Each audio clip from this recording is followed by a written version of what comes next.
Pregnancy positive आ गया, but the problem is this कि heart beat नहीं आ पा रहा. So one is where there has never been implantation. The second category, there could have been implantation, but then there is early pregnancy loss, what we call as biochemical pregnancies. बहुत सारे patients, बहुत सारे doctors मानते हैं कि PGT कराना is really important, और बहुत एक अलग कैटेगरी है जो कहते हैं नो, पीजीटी नहीं करवाना. भगवान ने चाहा तो वो एम्ब्रियो को ऐसे ही इम्प्लांट कर देगा. It's like from patients point of view, ये जो पीजीटी है, does it really helping patients, और is it just adding to the cost of actual process? हमने इस मंथ एरा किया, तो नेक्स्ट मंथ क्या वो विंडो मेरी सेम रहेगी और it will change?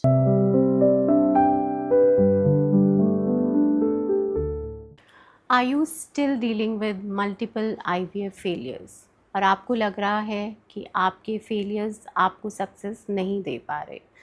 You are just drained out emotionally, physically, हर तरीके से.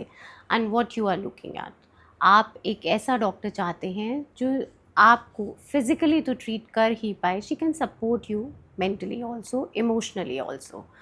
सो we are here with a new episode और आर पॉडकास्ट. नमस्ते everyone, I am Purnima Sood, founder Fertility Mantras, और आज हम बात करेंगे रिकरेंट IVF फेलियर्स की. एंड अगर ये फेलियर्स हैं तो कौन सी ऐसी टेक्नोलॉजीज़ हैं, कौन से ऐसे प्रोसीजर्स हैं जो आपको सक्सेस दिला सकते हैं. And when you are having multiple failures, तो आपके दिमाग में ये बार बार आता है कि कहीं कुछ डॉक्टर तो नहीं मिस कर रहे, या कहीं कुछ मैं तो नहीं मिस कर रही. To discuss this we have doctor Radhika Seth with अस.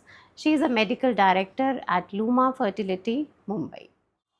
उनसे बात करेंगे हम कि क्या सच में ये टेक्नोलॉजीज़ हेल्प करती हैं, क्या सच में ये टेक्नोलॉजीज़ ये पता लगाती हैं कि इश्यूज़, प्रॉब्लम्स कहाँ पे हैं.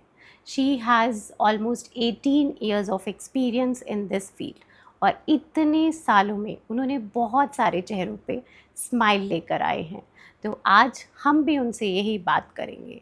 सो let's start the conversation with her. She has her training, ART training from UK, Italy and Germany. तो उनका ये एक्सपीरियंस आपको ज़रूर हेल्प करेगा. नमस्ते doctor Radhika, and welcome to Fertility Mantras. Thank you for inviting me for this podcast. I'll be very happy to spread awareness and help couples who are trying to conceive. So doctor, आज का जैसा हमारा topic है about multiple IVF failures, let's start with that important point. Multiple failures actual में है क्या? क्या हम उसको उस कैटेगरी में लाते हैं जब हमारा पॉजिटिव प्रेगनेंसी आती ही नहीं है, और अदरवाइज इट्स लाइक कि मेरा प्रेगनेंसी पॉजिटिव आ गया, but the problem is this कि हार्ट बीट नहीं आ पा रहा. So what exactly is this recurrent IVF failures? So recurrent IVF failure or recurrent implantation failure is when there is failure to conceive despite multiple IVF cycles where good quality embryos have been transferred. So at least 3 or more IVF cycles where the embryos that were transferred were good. It could include both the categories which you mentioned. So one is where there has never been implantation, so never been pregnancy, that is called early recurrent IVF failure. And in the second category, there could have been implantation, but then there is early pregnancy loss, what we call as biochemical pregnancies, or sometimes loss just before the sonography or after the sonography with or without the heartbeat. So basically it includes all these categories where there has been embryo transfer done multiple times with good quality embryos, but there is no successful clinical ongoing pregnancy. Right. And doctor, आपने देखा है कि कुछ सालों में ये cases बढ़ गए हैं, like there's like increase in such cases जहाँ पे recurrent failures हैं. So recurrent IVF failure is not a new thing actually. It is something that we have been seeing, or all clinics have been seeing since quite some time. If I have to tell you statistically, it may be around 10 to 15% of all the IVF cycles that are done. And what you can say that अगर हम बात करें कि जब patients आपके पास आते हैं after their failures and obviously it was like emotionally drained out, तो क्या कहीं पे ये ब्लेम गेम भी चलता है कि मेरी गलती है, पार्टनर की गलती है? So how you tackle this situation? So it is very frustrating. It is very emotionally challenging. And believe it or not, sometimes it's frustrating not only for the couple but also for us as doctors. Right. So because we too are invested quite a bit in terms of getting the couple reach their goal. So the blame game, as you mentioned, is very common. It's not something that we have not seen or it's unheard of. And blame game is sometimes even self blame, where the lady sometimes blames herself, or the blame game is sometimes where she blames the partner or somebody else. I mean, some factor which she feels or the husband feels that has probably not contributed to the success. So, in such cases, the first thing that we need to do is break down or do an audit of their cycle. Ki as a clinician, what we feel went not the way that we wanted. So, it could be the embryo quality in terms of whether it was chromosomally normal or not. It may look good, but it may not be genetically good, and that's why maybe the cycle failed. Sometimes it could be because the uterus may not have been very good, the lining could have been not optimal. Sometimes there could be some other factor like lifestyle factors, like chronic smoking, drinking, all these too could have an impact. Right. So one of the things that we need to do is counsel the couple that just एक दूसरे को blame देने या खुद को blame करने से, it's just that they are entering a zone of negativity. And that's not going to help at all. We have to get them out of that shell to a space where they can reason out and find solutions to this, which are backed by science. So nobody can guarantee a success. That's for sure. Nobody can guarantee. However, we can definitely try to optimize cycles or formulate a good treatment plans for a subsequent cycle or a subsequent month. सो doctor, जैसे अभी हमने बात की कि counselling, so do you have counsellors in your clinic to deal with such cases on regular basis? Yes, so we do have professional clinical psychologists and therapists who are available whenever a patient needs or a couple needs, not only for recurrent IVF failures, even for very first time IVF or first time any fertility related issue could get a bit emotionally grueling. Right. It could get a bit not easy to handle, not easy to tackle. Sometimes socially also the couple may feel a bit displaced, if I can use that word. So there are remedies available at Luma, and there are people available, professional help at Luma, where the couple can access and get benefit. So viewers, अगर आपको लगता है कि IVF start करना है, pause करना है या बिल्कुल भी नहीं करना एंड यू आर कंफ्यूज्ड, तो please do visit luma fertility.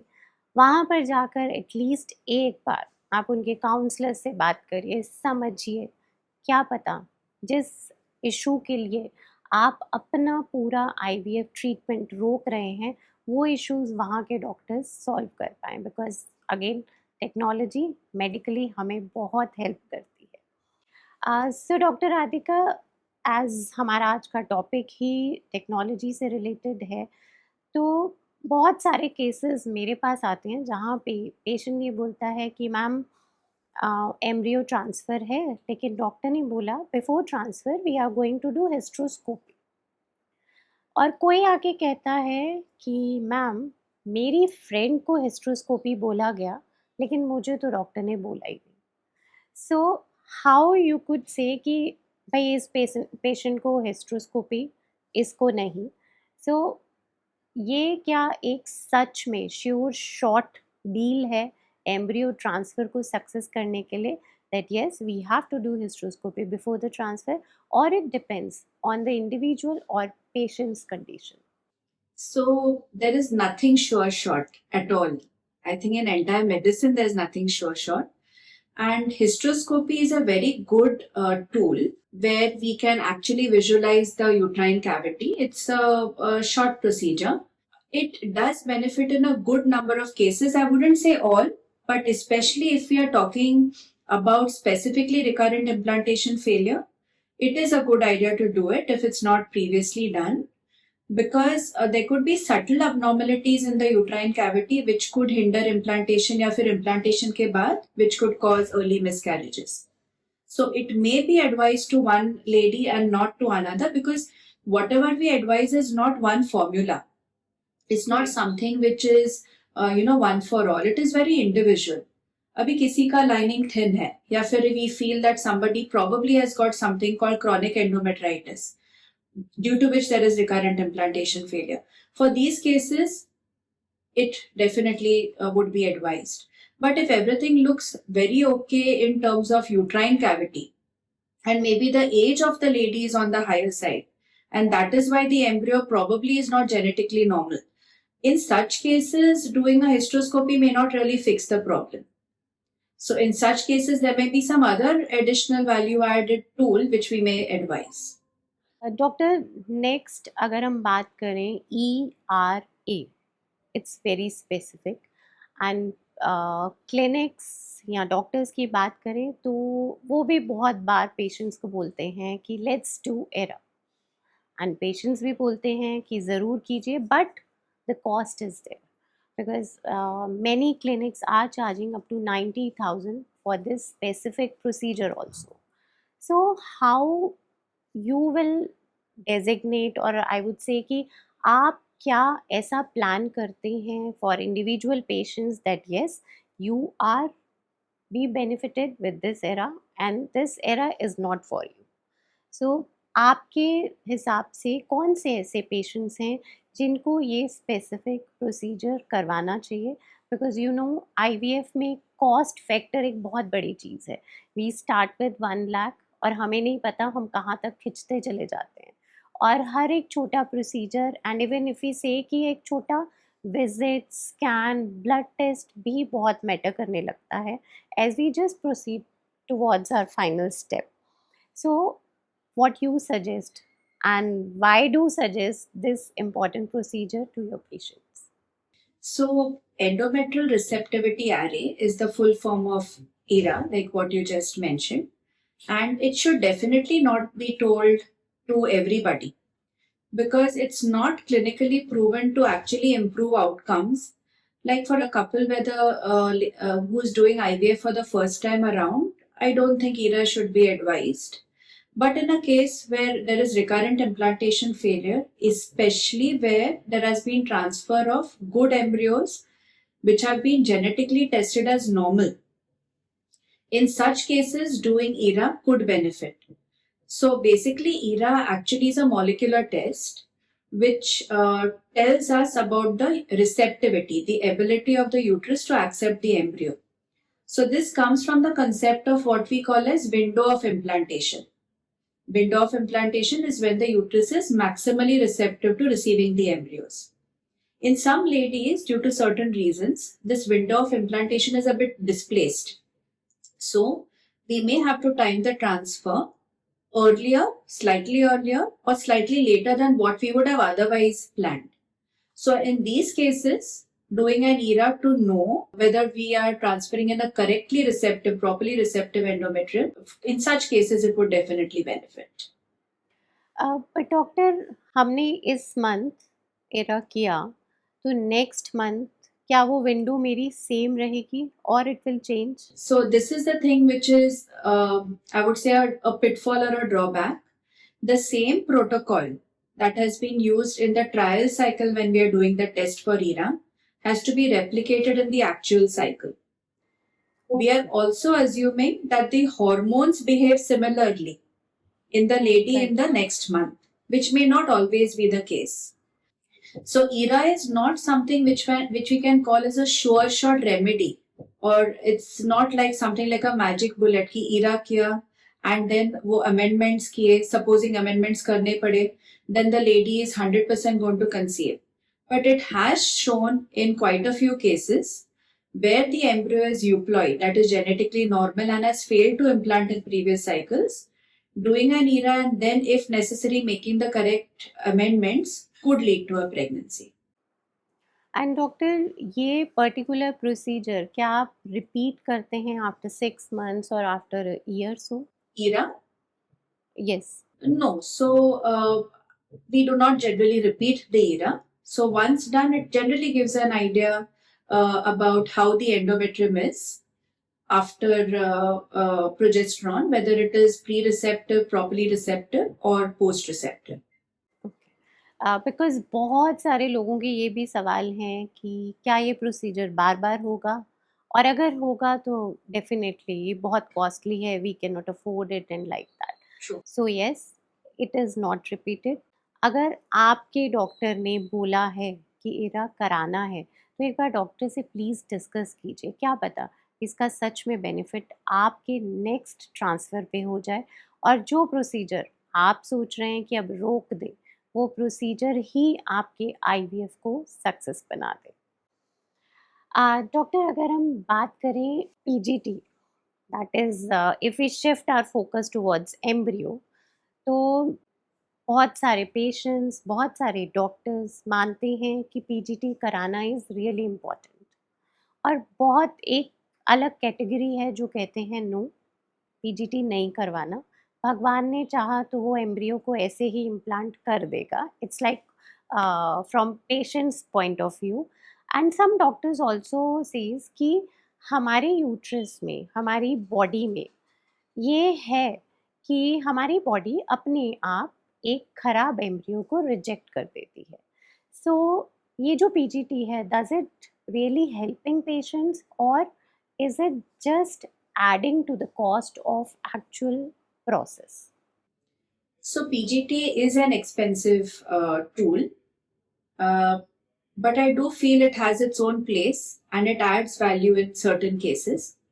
Like for example, if we are dealing with a couple where the lady's age is advanced, let's say she's more than 40 years, the chance of having chromosomally abnormal eggs and therefore chromosomally abnormal embryos does increase. Or let's say that the husband's sperm count is extremely low. Or let's say she has had multiple failures in the past, either implantation failures or pregnancy losses. I think this category should be explained about the benefits and the drawbacks of PGTA.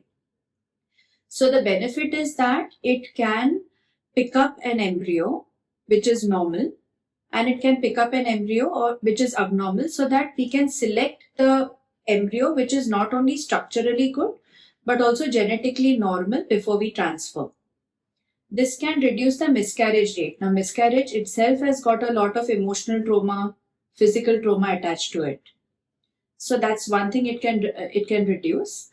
And the drawback is that it's not something which is 100% accurate.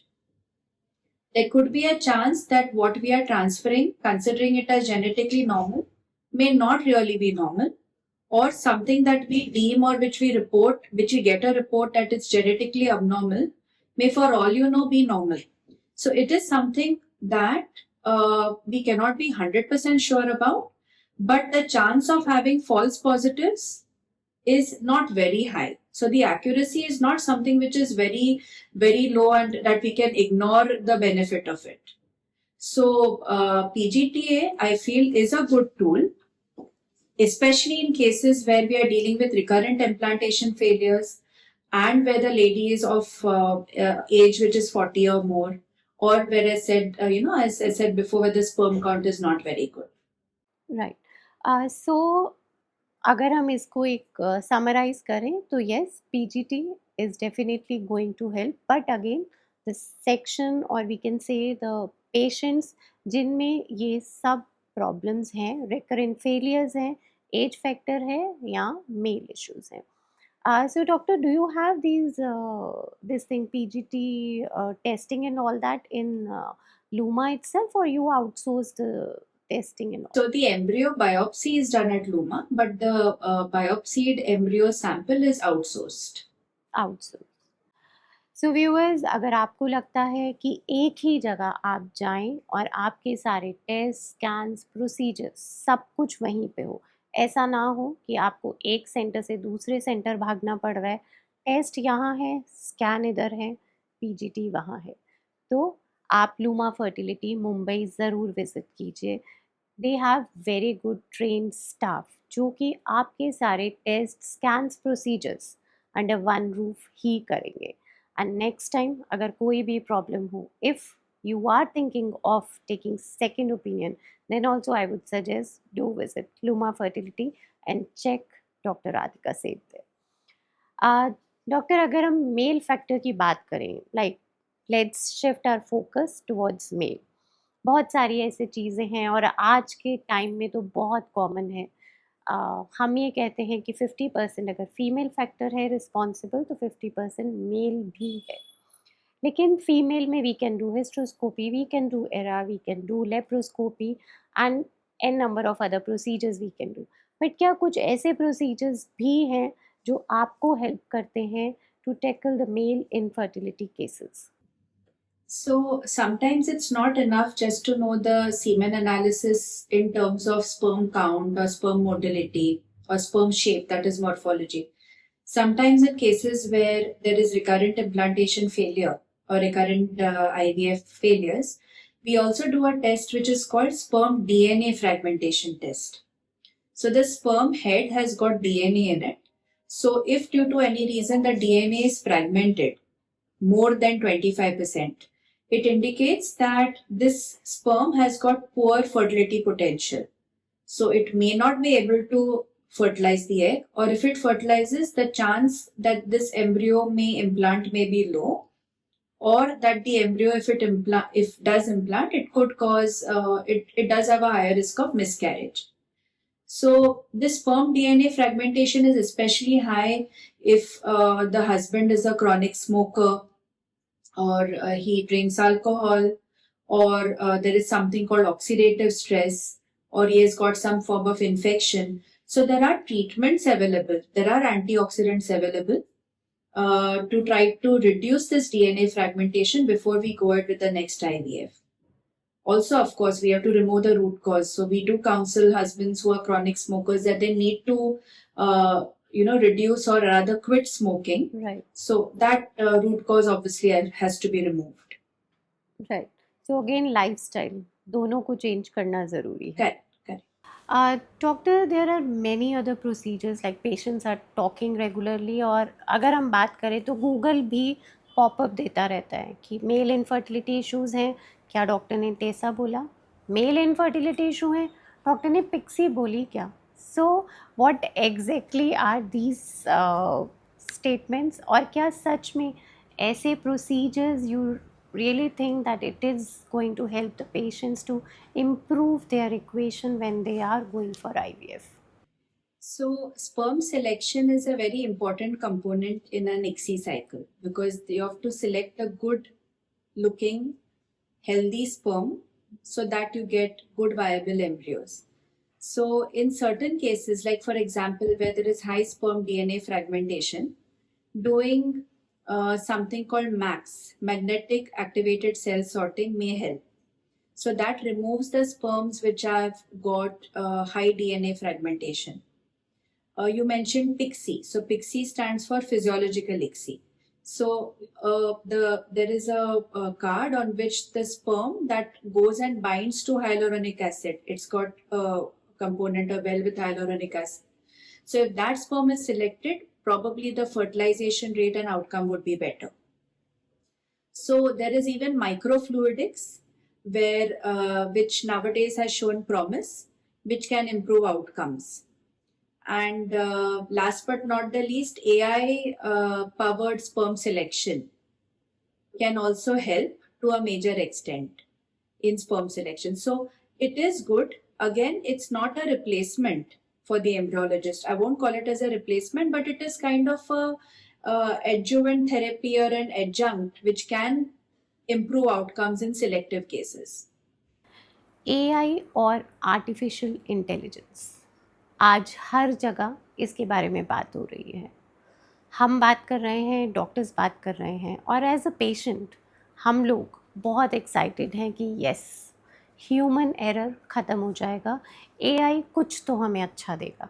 Because हम chatbot खोलते हैं या chat GPT के पास जाते हैं तो AI monitored बहुत बढ़िया मैसेजेस हमें आते हैं।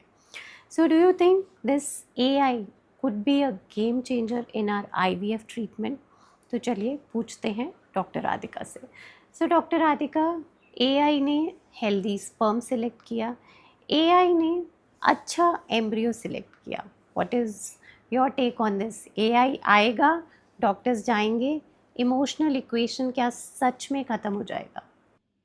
So AI, again a very promising tool, but too early for anyone to comment कि ये game changer होगा कि नहीं होगा. So not much has been studied or not much outcome right now has been evaluated for anybody to say it either is something that can make or break. But it is surely very, very promising. So as you said, human error is not there. So AI is not just for sperm selection, not only for embryo selection, but also to know, it can even actually check the oocytes, the eggs, and see with each oocyte what is the probability that it will fertilize well.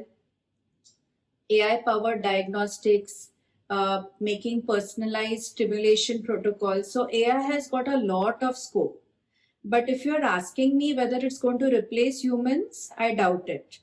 Because I think only a human can actually supervise or oversee what is happening or what AI is doing. Also, AI has its own inherent flaws. So, AI is finally by machine learning or deep learning, and all that is all data driven. So, if the data is biased, the AI is not going to be really perfectly working. Also, I think the emotional component, I doubt whether AI can do much about that.